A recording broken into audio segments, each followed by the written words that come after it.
I'm Carol Cohn, and welcome to Purpose 360, the podcast that unlocks the power of purpose to ignite business and social impact.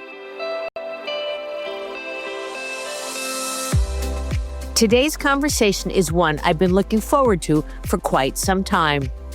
We're diving into the story of Bombas, the purpose-driven apparel brand best known for turning everyday essentials into a powerful force for good. For every item they sell, socks, and now t-shirts and underwear, Bombas donates one to someone experiencing homelessness. And to date, they've donated more than 200 million items while selling over $2 billion in lifetime sales. Joining me today are two of the leaders behind that success. Dave Heath is the co-founder of Bombas and now serves as executive chairman. Dave helped launch the company after discovering via a Facebook post that socks are the most requested item in homeless shelters. A simple insight that became the foundation for what is now leading the one-for-one movement of purpose-driven brands in this country. He's joined by Jason LaRose, Bombas CEO. Jason previously held leadership roles at Under Armour and Equinox and stepped into the CEO role after first joining about a year and a half ago as president.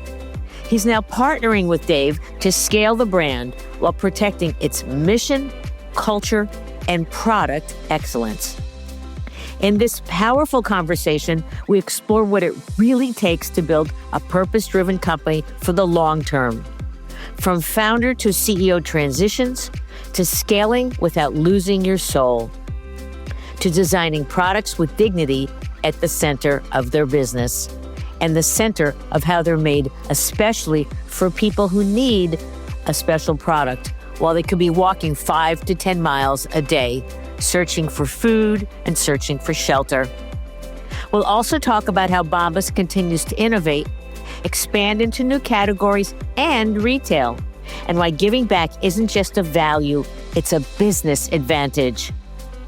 This is a wonderful conversation about leadership, growth, and proving that you don't have to choose between doing good and doing exceptionally well. So let's begin.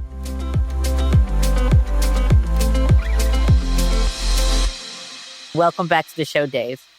Thanks, Carol. Excited to be back. Welcome to the show, Jason. Great. Thanks. Nice to be here, Carol. I always like to start with a little bit of personal background from my guests. So how about really briefly, Dave, talk about your backstory again and why you do what you do, and then we'll ask Jason the same.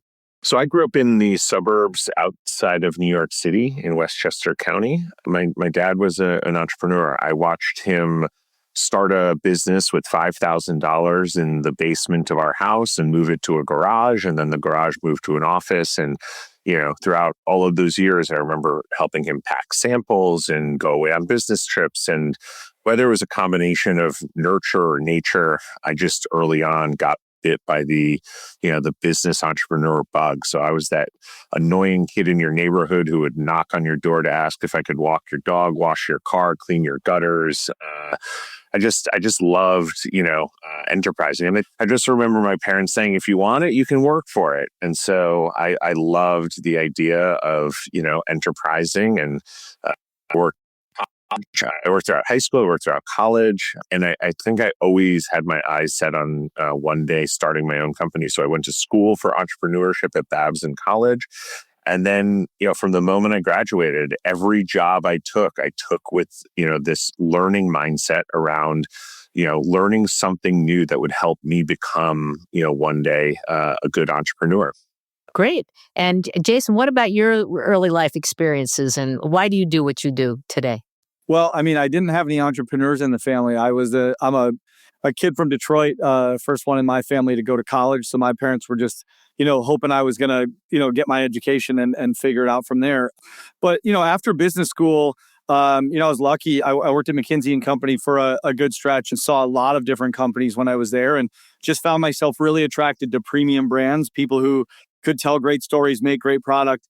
And that's really where I I got the bug. So then I was able to work at, places like L Brands and Equinox and Under Armour, all premium brands, in their own right. And in many cases work with great founders on the way there. And I think for me, I'm doing what I'm doing now because I'm attracted to those kinds of premium brands, but with founders. And in this case, I'd be kidding if I didn't say that the mission wasn't a huge part of my attraction to being partners with Dave and just, trying to make a difference, trying to run a company that can do good while we're making good profits as well. And it's been a wonderful match. As you mentioned, I've been here a couple of years and couldn't be happier with our partnership. And how did you two meet? I'm just curious. So I had hired a president years ago, I think back in probably 2018. And at the time there was, we were thinking about potential exit strategies, whether we were going to go strategic, or potentially take the company public. And, as a first-time founder, first-time CEO, I realized that the business was starting to scale at a speed and pace that was far beyond my skill level. So we were lucky enough that I got introduced to the former CFO of Under Armour, who then went on to be the CFO and interim CEO at Blue Apron. And his name was Brad Dickerson. And we kind of just, we hit it off. He ended up joining the team. He worked with us for about 4 years.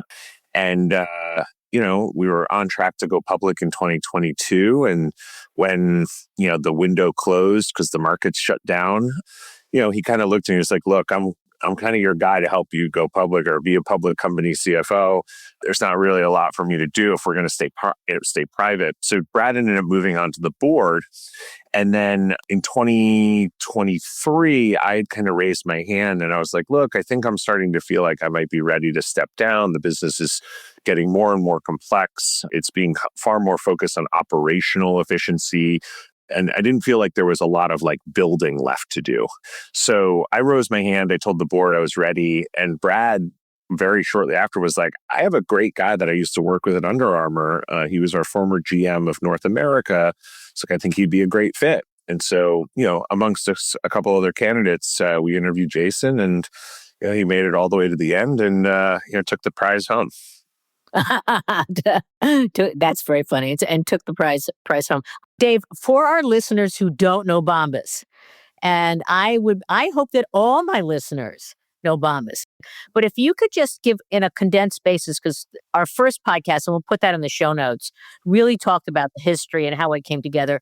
But I love the fact of where you found that little tiny insight and how that insight has become a company of a huge size. So when we talk about the brand, right, Bombas is a mission-driven premium basics and footwear brand that donates an item for every item that we sell to those experiencing homelessness. The foundation of the business kind of came to be when I saw a quote on Facebook that said, socks are the number one most requested clothing item at homeless shelters. And I remember kind of stopping in my tracks thinking, I had no clue, right? And then, since I was like, we're going to donate a lot of socks, we want to solve this problem in this community.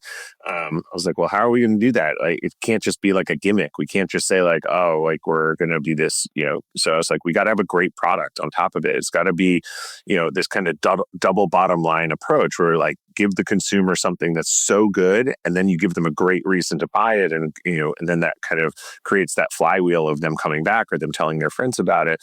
So we spent 2 years on product development and basically took a category that for most people, even the biggest companies making socks, treated it as an afterthought. It was how cheap can we make it?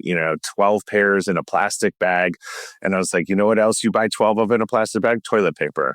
So this is a product that people didn't really put a lot of consideration into outside of the hyper-focused athletic market. And so, I looked at running socks and cycling and basketball and ski, and I realized there's all these technological innovations. And so I started to wonder, what if we took the technology and innovation happening in the athletic market and brought it to the mass market and just tried to sell people a better sock? Everyone's walking around all day on their feet. Why should athletes be the only ones who should feel comfortable and supported? So that was our thesis. We launched in 2013. And here we are, 13, almost 14 years later, built a massive brand and had a tremendous amount of impact. And yeah, we're pumped. Couldn't have asked for a better outcome. And then you've donated 200 million items. How many? Is that the right number? Yeah, that's right. So yeah, 200 million items donated to those experiencing homelessness here in the U.S. So Jason, you came in, and I'm sure you had a lot of great background. I mean, certainly Under Armour, that's amazing. So how did you start? I'm very curious because I think that, a lot of the emerging purpose-driven companies listen to our show and they're growing and they want to bring in, talent to balance the founder. So, okay, it's first week, second week, you're sitting there. I see that you had this great quote. When a new CEO walks in and assumes things done in the past were stupid, they get themselves into big trouble culturally. I've been fortunate to avoid those potholes. So how did you make this work? I think there are a few things. Not all of them are special or different about me. But I think while Dave grows up with this amazing entrepreneurial spirit and this belief that you can start a company from anywhere, what I grow up with is an amazement of the people who do that. The idea that you could create a business out of thin air off of a Facebook quote or in your apartment at night with some friends when you're trying to work a full-time job. My reverence for this place comes from before here, but it is also for here. And so, I try to come in and understand that what got us here is obviously amazing. You create the most successful brand in Shark Tank history without me. You didn't need me for that. How do you just make sure that you take the things I know how to do, which is scale brands into multi-category, multi-channel, global businesses. Part of the way this is a good handoff is Dave says, "Can you believe it got this big?" And I say, "I can't believe it's only this big."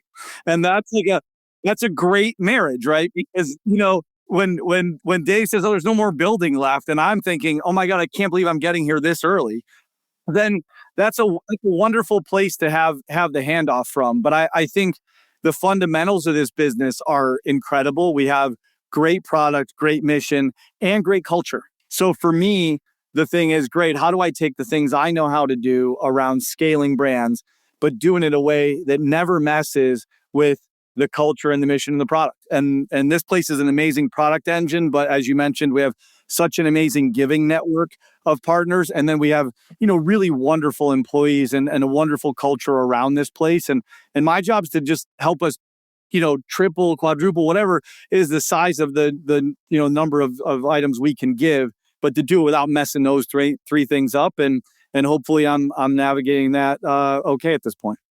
I think one of the things that really attracted me to Jason is, we did this CEO search and, we talked with a bunch of folks that had run, big billion-dollar brands. And, Jason ran a $3.5 billion P&L at Under Armour with 900 employees. And almost every single other candidate we talked to said, if I'm going to join, I've got to be CEO on day one. And in all the people I talked to who've gone through these transitions, they were like, see if you can find someone who will come in a different role, COO, president, whatever, so that if it doesn't work out, there's no whiplash for the team, right? You're guarding the team that I'm not leaving and then they're okay, I'm back and then I'm leaving. And Jason was like, I don't care. I'm in this thing for the long run. I'll do whatever it takes. And so joined as president, for 9 months. We got to get to know each other, figure each other out. When it came time, for me to step down, it was such an easy transition because the team already knew him. They already understood him. It felt so much more natural, but it requires, in this world, especially when you're stepping into kind of big opportunities and big jobs, you can, I think my biggest red flag with a lot of candidates was how much ego do these people have? And as Jason's proved, he was just so honored to be a steward of this brand going forward and really respected the founder's journey that, I just admire that so much. I'm sure that and ego and calibrating that and the step up, that's really key. I'm sure our listeners saying, "Hey, Dave, what's your role these days?" So what are you doing that's fun and you love to do it at the company that you birthed? Yeah, so my title is officially executive chairman. It's kind of this like made up title, I think, for founders. So it's like a transitional title when, you're not CEO, but you don't want to be president, and you want to still be involved in the business, but you don't want to really run the day to day anymore. I see myself as, Jason and I kind of co-lead the strategy of the business. Any of the big kind of, hey, should we go into retail? Should we launch in Target? When's the right time to push more into international? Should we launch into this product category? Should we hire these big roles? All of the really big the meaty stuff, Jason and I have a great collaboration on. Jason, very fortunate for me, loves the day to day. I think I got burnt out a little bit over the years. But he loves being in the weeds and getting into the tactical. Oh, we've got to switch our warehouses in the middle of holiday, and there's 150% tariffs, and how are we going to move our supply chain? I did that for 13 years. I'm very happy to hand that off to somebody else. And where I'd say I spend the other kind of 50% of my time is really on this AI revolution, the way that AI is moving and changing, how we're all doing work. When I was in Jason's role, I used to get, I don't know, 300 or 400 sales pitches a week. And I just hit delete on every single one of them. Now I have the time to actually sit down with, solution providers and new AI companies to say like, yeah, take me through a demo. And, 9 times out of 10, it's not a fit, but every now and then, and especially with this AI stuff, you're like, oh, we just saved the company 100 hours of work a week, or the leverage that's going on. So it's new and it's exciting and, it's fast paced. So that's where I'm spending the other part of my time. And it's great because your energy is like super over to the max, and you continue to love what you're doing. So Jason, what advice do you have for ascending CEOs? Maybe it depends a little bit what sort of situation you're walking into, but I think for me, I've been able to work in companies that were really healthy companies doing really well. If you're an ascending turnaround CEO, it might feel a little bit different for a company that's on on some sort of like existential path, so to speak. But I mean, in my world, I think it starts with just knowing what you don't know. Your first day of high school, if you think you're going to walk in and run the place, I don't care about what your title is or anything else. Like, I think you're doing it wrong. So I think it's important to blend in, and that means you got to go to some events, and you got to spend extra time to figure the place out, because at the end, for me, it's not just about what you say, it's also about what do people need to hear. And it's impossible to know that on your first day. What they need to hear and the manner in which it's going to make sense to them in the context of the place that they work or they go to school or something else is really important. And so I had a mentor long ago who said, try not to make any decisions your first 100 days in a new role. And that's hard to do. And I certainly didn't live up to that here, but I tried. And I think just that time is worth it. But here, it's easy to go do volunteer time with other members of the team. It's easy to go to our retreat and spend time that doesn't feel like working time. It's easy to stay in some of our events after work and spend time with people, to be here for Take Your Kid to Work Day and those things. And participating in those is how you build relationships and start to get a feel for what a place is like. I'm curious, when you first started, did you go to some of the giving partners? Did you actually go on the streets and meet with homeless individuals and talk with them? I mean, how much of your time did you just to kind of, soak up that key element of, core of your business? Yeah, I mean, a lot in the first 60 days, a lot. So we do sock drops out of the office where you just take a bag of socks and care packages, and everyone heads in another direction. So, I was doing that my first week. Kelly Cobb, who does an incredible job running our giving partner network. Kelly takes me through, this is the way that we hand things out. These are the words we use. This is what it means. These are why these statistics. She handed me a reading list, and I've been through those books, and then went out and volunteered with our partners at City Relief. Or now, I mean, I split my time between New York and Maryland, so I spend time, donating time with our partners in Maryland as well. And that time in the first 60 days gives you not only a sense of this company, but it's a good reminder of why what we're doing is important. Yeah, it is incredible education, and I certainly feel like I'm home. Oh, But Kendra, I'll also add that, it might be unknown to your listeners, but that wasn't just something Jason did in his first 60 days. As an organization, our giving team sets up between 15 and 25 what we call giving events every month. Every month. Every month that employees sign up for.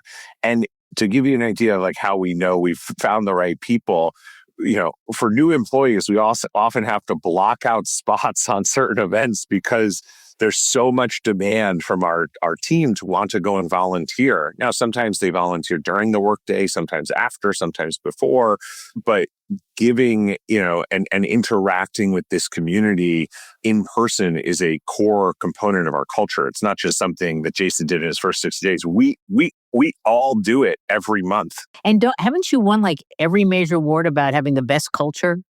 Been pretty consistent, yeah.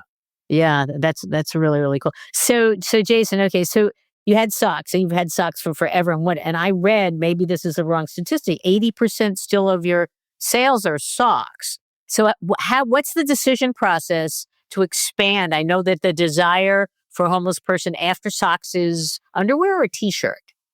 Underwear, and then t-shirts. And so how are you making those decisions? How to expand the line? Because also I see you're in footwear. I also want you to talk about retail in a minute too.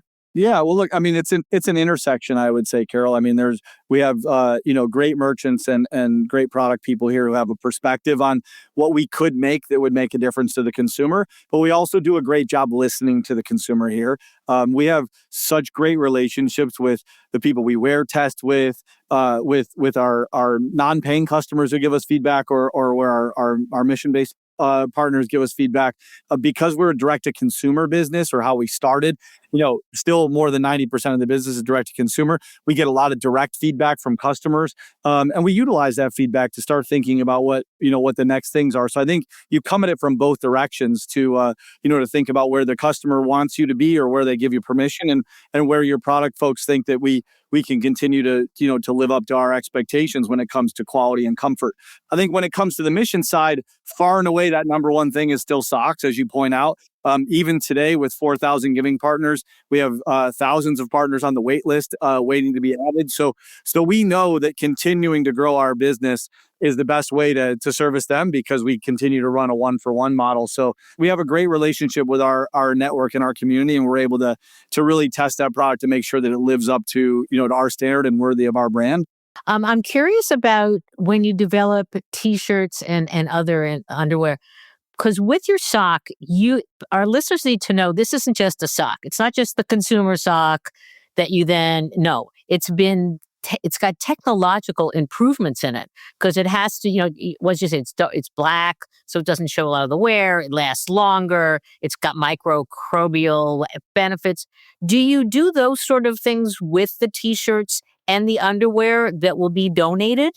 So they're super built, per se? What you're referring to is early on, it was really important to me and the other founders that we weren't just donating some crappy product, to those, experiencing homelessness, because this is a population that often gets leftovers, right? They get, hand-me-downs, they get donated items, things we don't want anymore, food we don't want anymore, which naturally makes them feel inferior. So when we started developing underwear and when we started developing t-shirts, went back to the same people. He said, well, what's important in a t-shirt, and so, looser sizing so that they could layer, t-shirts over other pieces of clothing, still similar antimicrobial treatments, same thing, darker colors to help show, the minimal wear.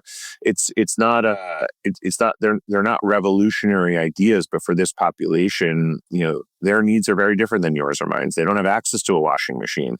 So, if you don't, how would you create a product that's different? And so every product that we produce, all of our donation products are specifically designed and engineered with the same level of scrutiny that we design and engineer our products for our paying customers. That's wonderful. I know that, and I've read that you're going to experiment with retail. And I was surprised that one of your stores is going to be in Boca Raton, which is right near me. I live in It's Wellington. already there, Carol. Is it It's there? unexperimenting. We're there. Hey, We're okay. there. Okay, so I will look at this. I'm buying product. I'll go kick the door open, check it out, whatever.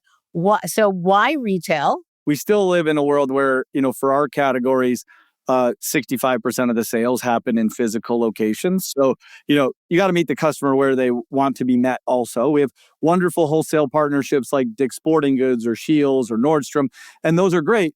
But we only have so much space in those stores as well. And so what retail gives us a chance to do is to show the full breadth of what we offer, to show tees and underwear and bralettes, to show footwear, to show slippers, to show socks, all in our space in a dedicated way that's branded and gives us a chance to talk about our mission. If you go to our store in New York, you can sign up to donate time with some of our giving partners Oh, right when nice. you're in the store. So, those are things that we can do to even deepen our connection that we can't do from a wholesale perspective. So we're testing. But because it's a test, we picked different zip codes on purpose, that places that we do well overall, but we want to get an understanding of how the customer is going to respond. So we have one store in Texas and one in Florida and one in New York.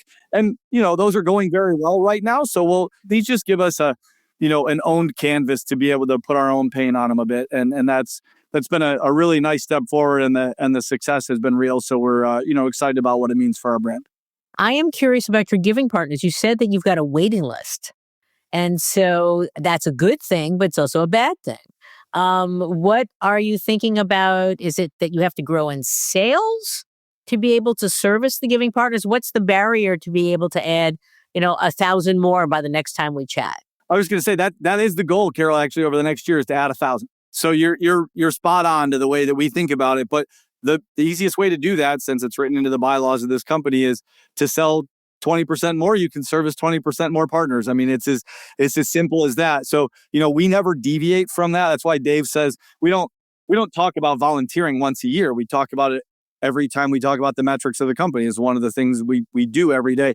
And the same for our giving partners. But that's the goal, is continue to grow the company, and we'll donate what they ask for. Sometimes they want more underwear. They almost always want more socks. That's still far and away the most requested item. But that's the goal, is to try to continue to get them off. And the way to get them off that wait list is just keep growing the company.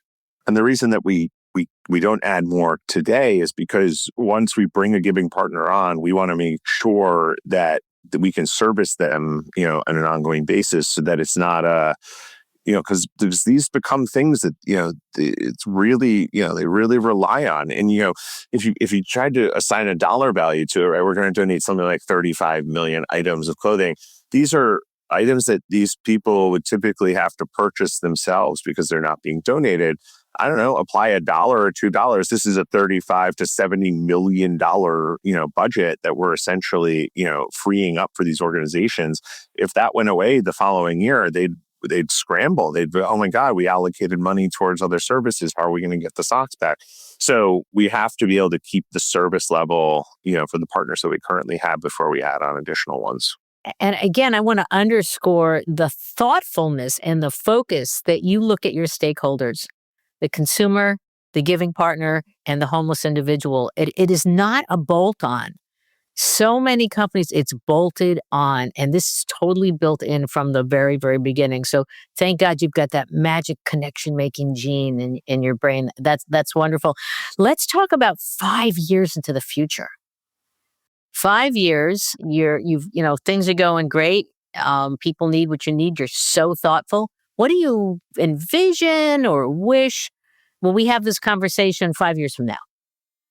I think actually the most important thing, Carol, is that we continue to carry this mission around the world. The reality is we have 4,000 giving partners here in the U.S. We have our first 4 giving partners outside the U.S. right now in Canada.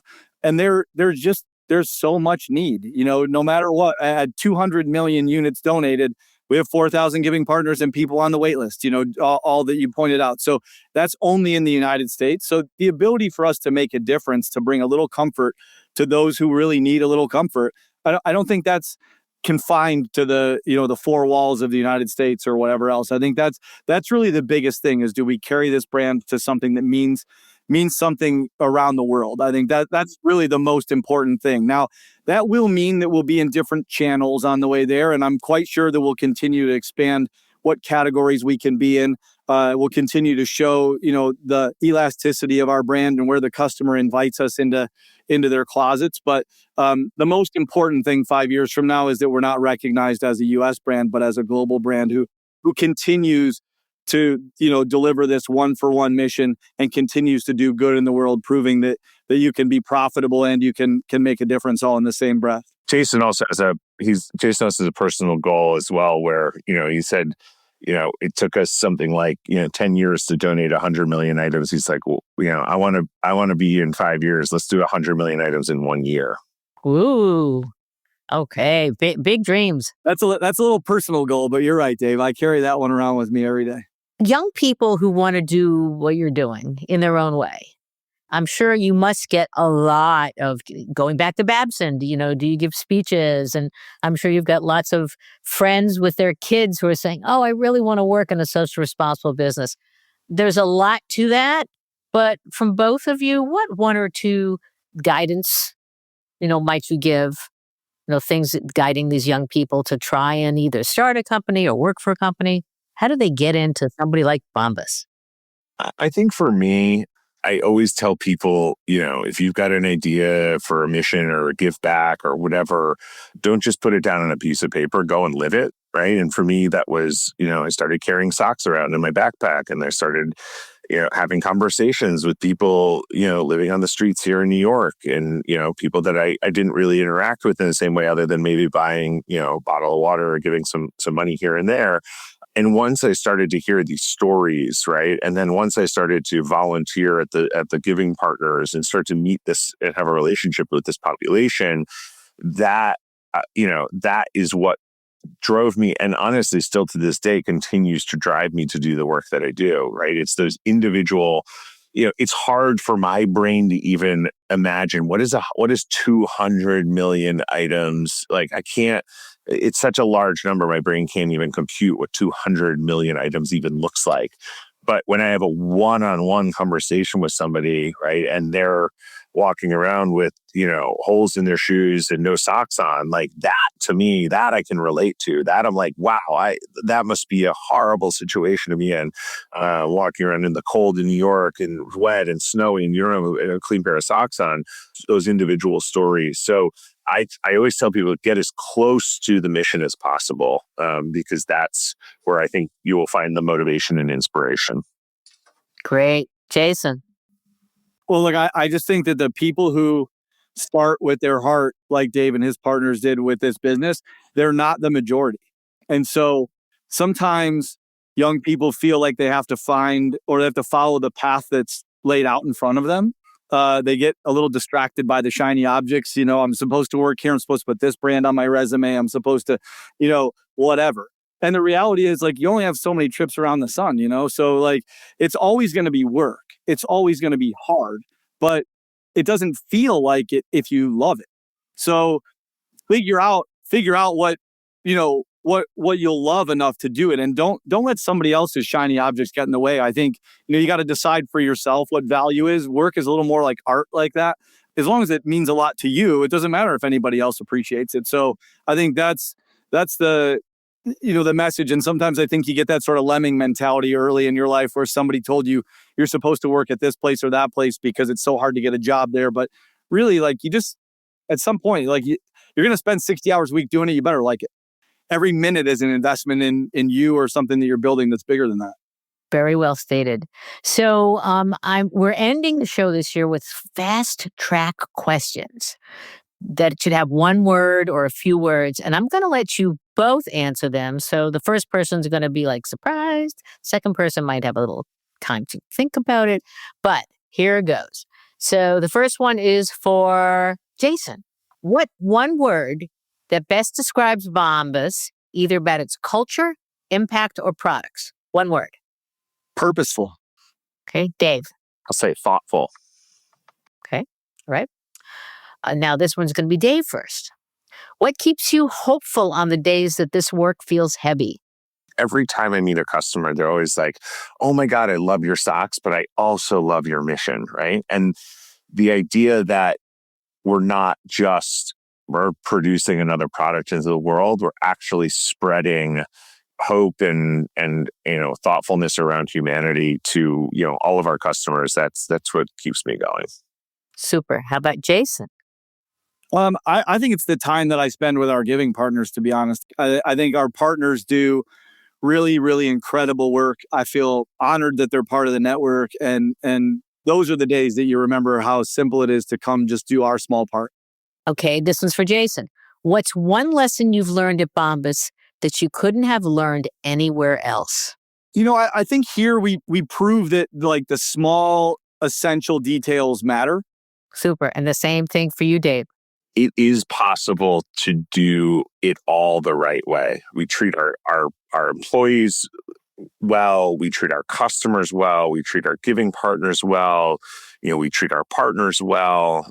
We grow like crazy. We're extremely profitable. Like, we didn't have to sacrifice anything, right? We didn't have to sacrifice being bad corporate citizens. We didn't have to sacrifice, selling a crappy superior product. We didn't have to sacrifice having an amazing customer service policy. We didn't have to sacrifice the way we treated our employees and gave everybody equity in the business. We just did it all, and we're still class-leading growth and class-leading profitability at a massive scale.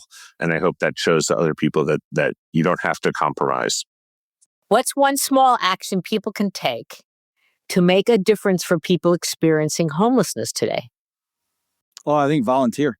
Go to bombas.com today. We have a directory of those 4,000 giving partners. You can look them up by state, by zip code. Go find one of our partners. These people are doing incredible work. Go give 3 hours or 4 hours or 5 hours or whatever you can, because that little bit of time, not only can you make a difference that day, but as Dave points out, these are finite budgets. So, every volunteer hour is one unpaid hour for them. And that's another $20 that goes toward something else that they can provide for people who are experiencing homelessness. So find a way to give a little bit of time. It makes a huge difference. I think it's great. We need to promote more about that exists. So what is one small action, Dave, besides volunteering, that people can help to? I'll give two small actions. One is, this is a population that oftentimes feels and goes unseen, feels invisible. I do my best to always have a pair of socks on me or a protein bar or something that I can give.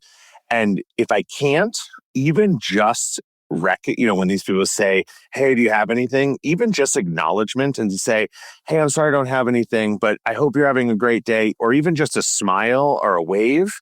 You watch these people go from glim to, oh my God, somebody recognized me. You see them light up with this huge smile. And then I also say, give unconditionally. There was a great article, an op-ed from the Pope many years ago in the New York Times. And he says, you don't give with condition. You don't say, I'm only going to give you $1 if you don't buy, a bottle of beer. Or I'm only going to give you this if you do that. You just say, I don't know what your circumstance is, right? I'm just going to give unconditionally, whether it's $1, whether it's some food. You don't pass judgment. You just give. If you could leave listeners with one idea or feeling today about Bombas, your involvement with Bombas, what would that be? I would love people to walk away and hopefully feel inspired. My mission in life is to continue to help people. And as much as I can do that as one individual, I hope that people will see, what we've created, what we continue to do, the values and standards we hold ourselves to, and maybe walk away and say, like, if you have a business, maybe say, oh, I wonder what could we do to give back to our community or give back to, some cause that might be meaningful or way. And I hope people listening to this feel some sort of inspiration to do something positive in the world. I love that. So I always give the last words to my guests. So that was a beautiful statement, Dave. And I don't know if you want to add on to it. I want to give Jason a chance. No, I'll let Jason take us home. Okay, Jason, bring us home. Well, I'll maybe just build on that for a second. I think that there are too many people who believe that the giving is an expense.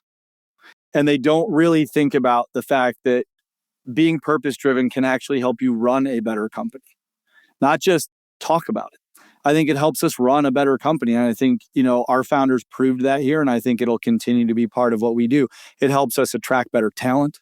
It helps us tell our story to consumers. I think it builds a connection to our brand that matters more. It helps us make a difference. And that difference means, more people are cheering for us, even from the sidelines. Hopefully more people are interested in Dave's story around building this place because we're certainly not unique in those who can make a difference. Beautifully said by someone who's been supporting the purpose movement for decades. So thank you so much for all that you do. Thank you for your focus, Dave Heath, and your heart, and Jason for getting it and for being a wonderful partner to a wonderful story. So thank you for coming on to Purpose 360. Thanks, Carol. Appreciate you having us.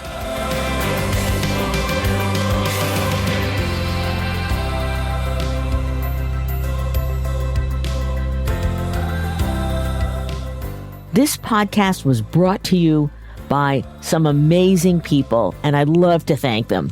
Ann Hundertmark and Kristen Kenny at Carol Cohn on Purpose, Pete Wright and Andy Nelson, our crack production team at True Story FM, and you, our listener. Please rate and rank us because we really want to be as high as possible as one of the top business podcasts available, so that we can continue exploring together the importance and the activation of authentic purpose. Thanks so much for listening.